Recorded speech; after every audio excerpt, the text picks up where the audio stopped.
UPA, Ciencia que Sorprende, con Leo Lagos. La Diaria Radio. Bienvenidos a UPA, Ciencia que Sorprende. Vamos a conversar en este ciclo con personas fantásticas que hacen ciencia fantástica. Y hoy lo que nos convoca es un pasado mucho más rico del que nos contaron. Un pasado más rico con animales increíbles, desde dinosaurios hasta mamíferos que pesaban varias toneladas, pero también un pasado de miles de años de gente que está viviendo en este territorio. Esto no empezó cuando llegaron los barquitos españoles, ni con los charrúas, los guenoas, los minuanos. Hace miles de años que estamos acá. Y para eso vamos a recibir a Andrés Rinderknech, paleontólogo del Museo Nacional de Historia Natural. Andrés, bienvenido. Bueno, muchas gracias, Leo. Y vamos a recibir a Patricia Muth, del Departamento de Antropología Biológica de la Facultad de Humanidades y Ciencias de la Educación. ¿Cómo estás, Patricia? Bien, gracias. Bueno, cuéntenme lo primero. Empecemos contigo, porque los animales estaban en este territorio antes que los seres humanos. Andrés, hay una anécdota que vos, por lo menos a mí me la contaste, no sé si la contás siempre, que describe un poco cosas increíbles que pasaron en el pasado. Contame esa anécdota que contás de la fogata de indígenas hace unos 10.000, 11.000, 15.000 años. Sí, bueno, los primeros registros más o menos constatables de presencia humana en el territorio uruguayo tienen unos 13.000, 14.000 años, y nosotros tuvimos una gran cantidad de animales enormes que ya no existen, que vivieron hasta las 8.000 más o menos. Entonces yo siempre digo que hace, ponele, 11.000, 12.000 años, podría haber una serie de seres humanos, de indígenas o nativoamericanos haciendo una fogata, y de repente se les cruza un elefante por atrás, no muy cerca. Es probable que la mayoría de ellos ni se diera vuelta a verlos, porque era algo que veían todos los días. Elefantes, nosotros diríamos técnicamente mastodontes, pero bueno, eran elefantes viviendo en nuestro territorio durante miles de años, ¿no? Eso es una especie como de reflejo de, a veces, lo poco que sabemos de lo que ya se sabe sobre nuestro pasado. Eso es increíble. Cuando me contaste esa anécdota, yo tenía ganas de salir corriendo a hablar con mi maestra y decirle, pero ¿por qué nunca me dijiste que acá había elefantes y que convivían con nosotros? Pero además, había tigres dientes de sable en esa época. O sea, uno se hace una película y probablemente nuestros antepasados alguna vez salieron corriendo porque se le venía un tigre dientes de sable a morfárselo. Sí, capaz que más lo contrario, ¿no? Muchos tigres dientes de sable tuvieron que correr porque había muchos indígenas que lo cazaban o lo sacaban carpiendo. Es así, sí. Ahora es mucho menos igual, ¿no? Sigue habiendo un debe, pero yo creo que las nuevas generaciones, con todo lo que es el medio audiovisual y además el esfuerzo que se ha hecho por parte de la academia para la divulgación, tú sos un ejemplo, por ejemplo, con la serie Paleodetectives que sacamos hace un tiempo, hay más información. Igual falta mucho todavía, ¿no? Patricia, y otra cosa increíble que ha cambiado un poco la forma que miramos nuestro pasado es todo este aporte que ha hecho la antropología biológica en Uruguay para la gente, reconstruir un poco qué pasó con los pobladores de este territorio mirando genes. Por eso se le llama antropología biológica, para distinguir un poco de la antropología que se basa en el registro material, que muchas veces lo que quedan son piedras o artefactos o vasijas, que no nos hablan de los organismos, ¿no? Y hoy sabemos que llevamos todavía genes indígenas en nosotros. Sí, claro, pero eso es algo que, no sé, o sea, así contado parece como muy excepcional, pero en realidad es de lo más esperable, ¿no? Porque somos una población mestizada, aunque la historia lo negó durante mucho tiempo, o sea, la historia nacional, ¿no? Pero ocultada deliberadamente para construir un relato, un mito fundacional desde Sal Si Puedes y un relato de un país blanco, un país sin indios, dentro de una América más mestiza o más indígena. Pero si revisamos el pasado, es obvio que vamos a tener, no genes, pero vamos a tener ADN indígena en nosotros, porque lo que había acá eran poblaciones originarias, después vinieron los europeos, vinieron los africanos y bueno, pasaron cosas. Y una cosa también que queda muy claro en una de las investigaciones en las que participaste, Patricia, es que muchos de esos españoles que venían eran hombres. Sí. Venían sin mujeres, y para que una población crezca, por ahora hay algunas técnicas que han cambiado un poco el asunto, pero precisás la reproducción sexuada que requiere a hombres y mujeres. Sí. Entonces, es casi coherente pensar que si venían solo hombres y la población crecía, con alguien tenían que tener relaciones, ¿no? Sí, bueno, eso de crecer, no sé qué tanto crecía demográficamente, digamos, ¿no? Pero sí, lo que había eran o sea, venían hombres, por lo menos en la primera etapa de la conquista, ¿no? Después está la colonización y bueno, después más la etapa del Estado-nación. Pero al principio, donde solo venían hombres, las mujeres que había eran las mujeres originarias y ahí se dio un mestizaje, pero con un componente violento. Y eso es algo que no podemos dejar de... O sea, que tenemos que tener en cuenta, ¿no? Hay una cosa... Que sí, y además que se sigue arrastrando hasta el día de hoy, porque hoy en día si vos hablás con las personas que tienen bisabuelos, tatarabuelos o lo que sea, se sigue manteniendo esa violencia, se ve como esa violencia está presente. Y esa violencia, si se quiere, la puedes ver incluso a través de los genes. Recuerdo que hiciste una investigación mirando el cromosoma Y, que es el cromosoma que tenemos solamente los hombres, y buscabas ascendencia indígena en ese cromosoma. En Montevideo hicieron un trabajo con muchas personas que participaron, no se encontraba, y en Tacuarembó creo que aparecía apenas un 3%. Sí. Sin embargo, todos los trabajos clásicos de genética y ancestría miran el genoma mitocondrial que heredamos solamente por la vía materna. Y ahí, por ejemplo, en el norte del Río Negro, a veces supera el 50% esa ancestría. Lo que nos quiere decir que ese mestizaje fue de españoles o europeos con mujeres indígenas y no tanto de hombres indígenas con mujeres europeas. Claro. Sin embargo, tenemos ese mito de que los indígenas venían y violaban a todas las mujeres. Parece haber sido justamente lo opuesto. Sí, claramente tenían una superioridad en términos de materialidad, ¿no? Porque venían con otro tipo de tecnología que hacía que podían ejercer más presión o violencia, lo que sea, sobre las poblaciones indígenas, ¿no? Entonces, está eso por ese lado. Y sí es verdad eso del estudio, sobre todo el río a partir del Río Negro para arriba, o sea, hacia el norte, es como un país completamente distinto a nivel genético, ¿no? Tiene una composición diferente. Y el caso paradigmático es Tacuarembó. Tacuarembó dio los niveles, o sea, los porcentajes más altos de ancestría por lado materno, que fueron de un 62% aproximadamente, o sea, 62% de la población de Tacuarembó tenía por lo menos una abuela indígena, porque veíamos solo el lado materno, por ese lado. Por el cromosoma Y son estudios más nuevos, porque bueno, la tecnología es más complicada para acceder, y son más nuevos, ¿no? Entonces empezamos a ver qué pasaba con la población paterna indígena, ¿no? Y las diferencias en frecuencia son realmente, o sea, nosotros ya esperábamos un resultado así por la historia, ¿no? Pero fue bastante, mucho más pronunciado quizá de lo que esperábamos. Era un 3% en Tacuarembó cuando se hizo ese estudio. Y en Montevideo, a su vez hicimos en Montevideo no apareció de esa muestra que tomamos ningún linaje indígena, ninguno. Por vía paterna. ¿No? Por vía paterna, claro. Por vía materna sí. Por vía materna es más común. Increíble. Para mí todos estos trabajos de la antropología biológica que se vienen haciendo desde no hace tanto, 30 años, 40 años a reventar. Empezó Mónica Sanz en los 90, si se quiere. En los 80. En los 80, sí. Y antes había trabajos sobre las manchas mogólicas, sí. Los recién nacidos, en el Pereira Rosell, pero... Ahí fueron las primeras sorpresas, que Mónica empezó a estudiar eso y se encontró con porcentajes, o sea, frecuencias de la presencia de mancha mogólica. Para la gente, digamos, la mancha mogólica es una mancha que generalmente aparece en la espalda o en el glúteo. En la parte del sacro. Sí. Exacto. Que se presenta en poblaciones que tienen ancestría indígena, no se presenta a los europeos. Entonces, antes de poder mirar los genes... Y africana. Y africana también.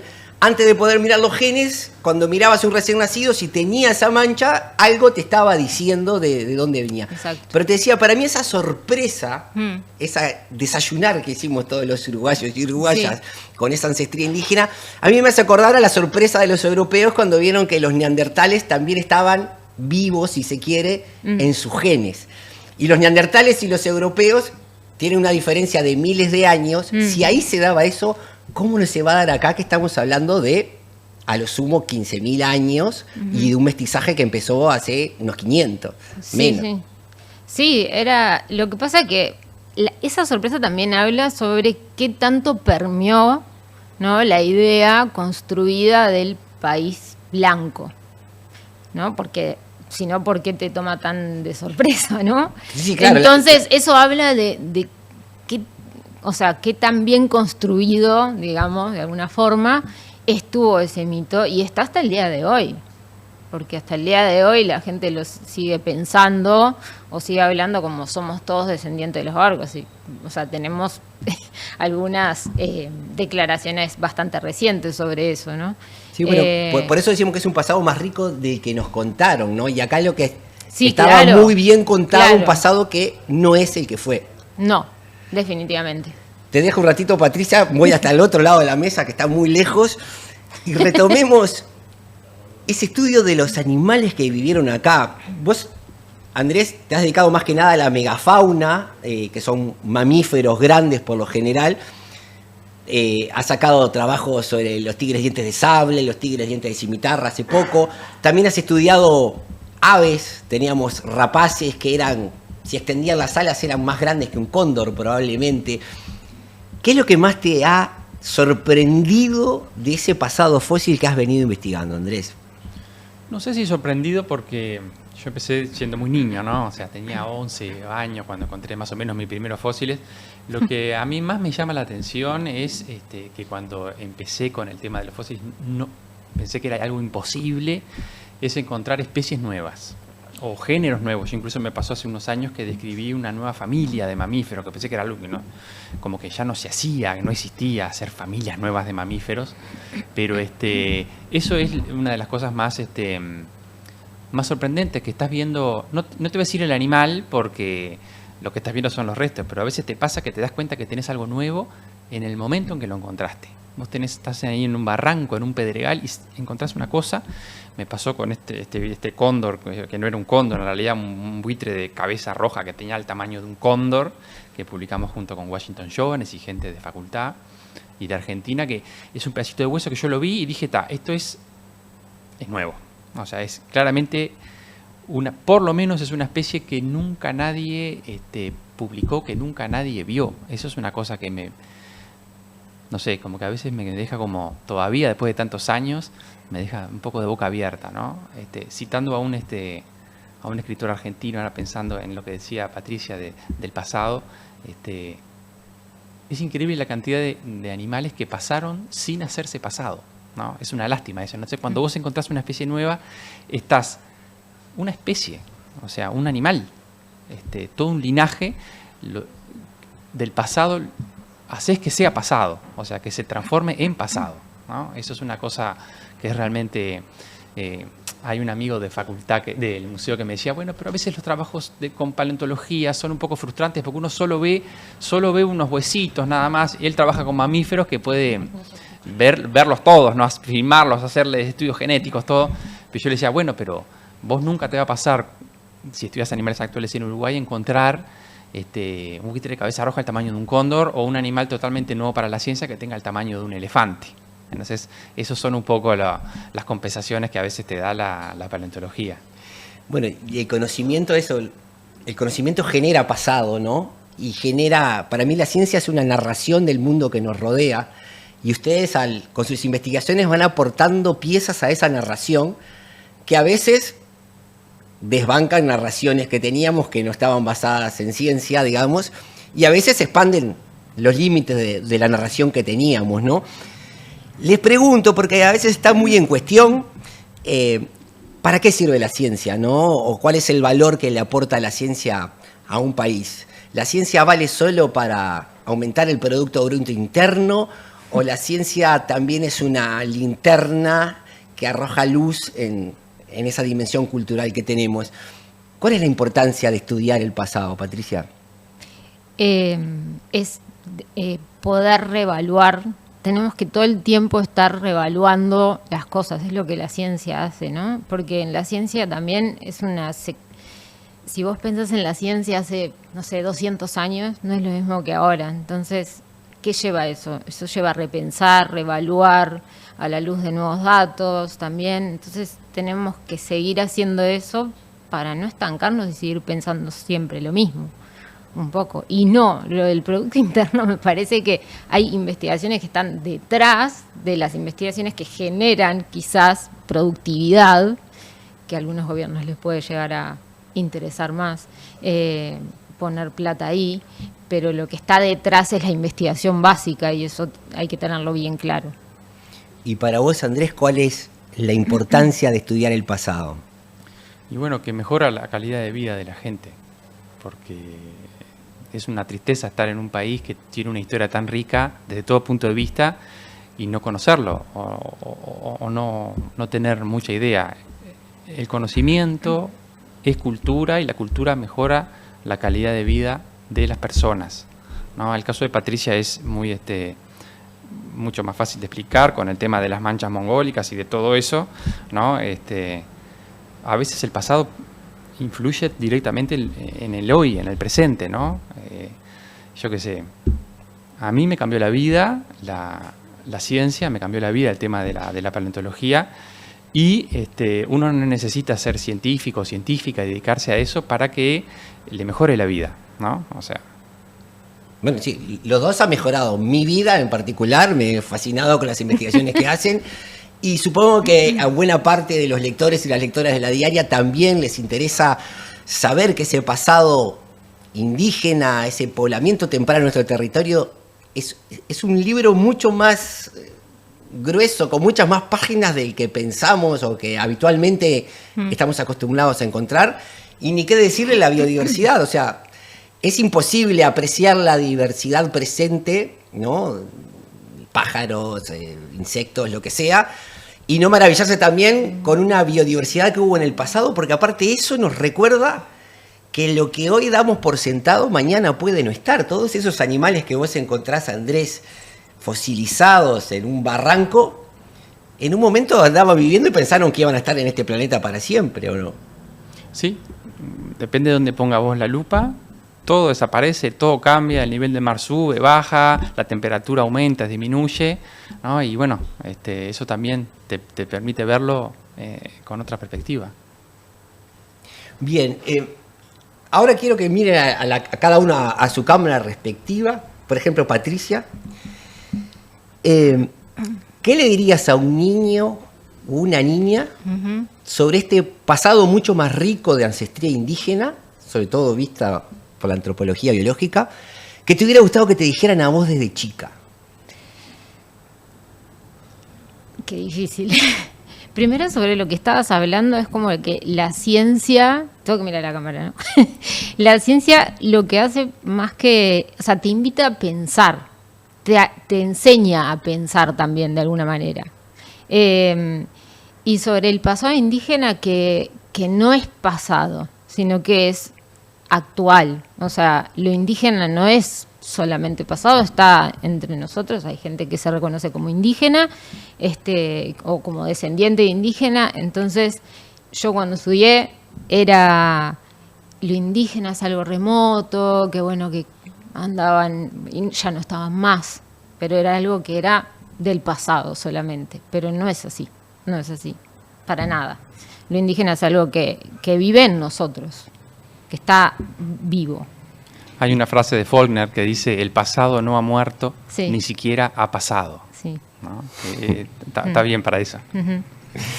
Bien, y aparte de eso, tenemos que entender que somos parte de un poblamiento continuo de por lo menos 14.000 años, y que los que estuvieron antes, parafraseando a Newton también, ¿no?, son los gigantes que hacen posible que estemos ahora, ¿no? Sí, claro, sí. Y también que lo único constante es el cambio, ¿no? También. Lo debe haber dicho no me acuerdo quién. Drexler en alguna canción probablemente. Andrés. Pero sí, es lo único que es constante realmente. Andrés, allá tenés tu cámara. ¿Qué le dirías a un... Bueno, vos exploraste fósiles cuando tenías 11, 12 años, Sí. en el balneario San Luis fue Sí. tu primera universidad de paleontología, fueron los barrancos de balneario San Luis. Pero ¿qué le dirías a un niño o una niña que te hubiera gustado que te dijeran a vos, cuando tenías esa edad, sobre nuestro pasado fósil? Bueno, no sé si me hubiera gustado que me dijeran a mí. Yo lo que le diría a un niño o una niña que el pasado está buenísimo. Es súper entretenido, súper interesante y no hay que ser un experto ni ser un genio para poder meterse en el pasado, ¿no? O sea, el pasado está buenísimo, la ciencia está buenísima y uno no tiene ni que dedicarse necesariamente a la ciencia ni que ser un científico o una persona brillante para interesarse y para meterse en ese mundo. Bien, el tiempo es tirano, esto es radio, pero también es como que fuera, no quiero decir televisión, pero audiovisual, así que hay que ir redondeando. Pero bueno, creo que un poco los dos, a su manera, lo dijeron. El pasado es algo que construimos en el presente y que le legamos a los que vienen después de nosotros. Sí. Y ahora cito... ¿cómo era? En un encuentro que hubo de antropología que tenía el eslogan, digamos, que el pasado tiene futuro. Es como, y el futuro tiene pasado a la vez, ¿no? Como para pensarlo de ida y vuelta, ¿no?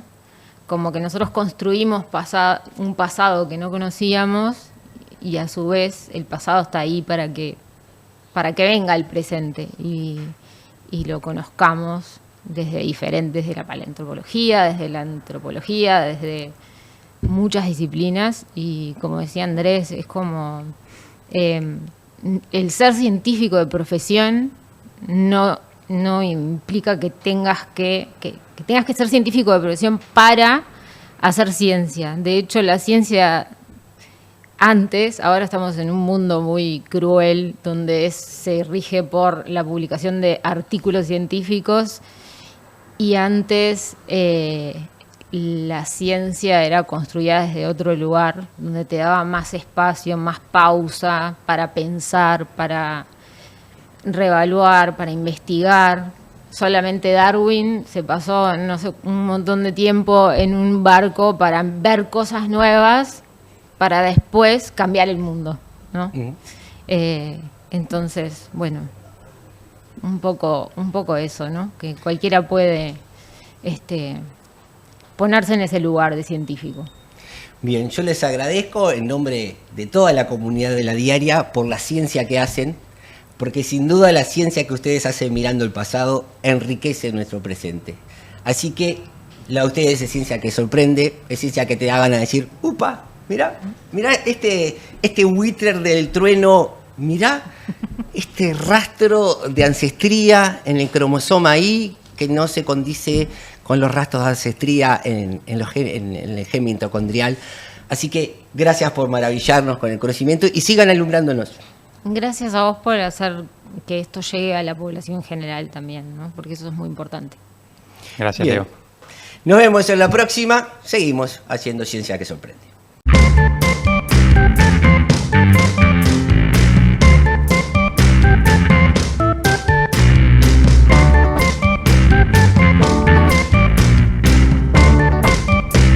UPA, Ciencia que Sorprende, con Leo Lagos. La Diaria Radio.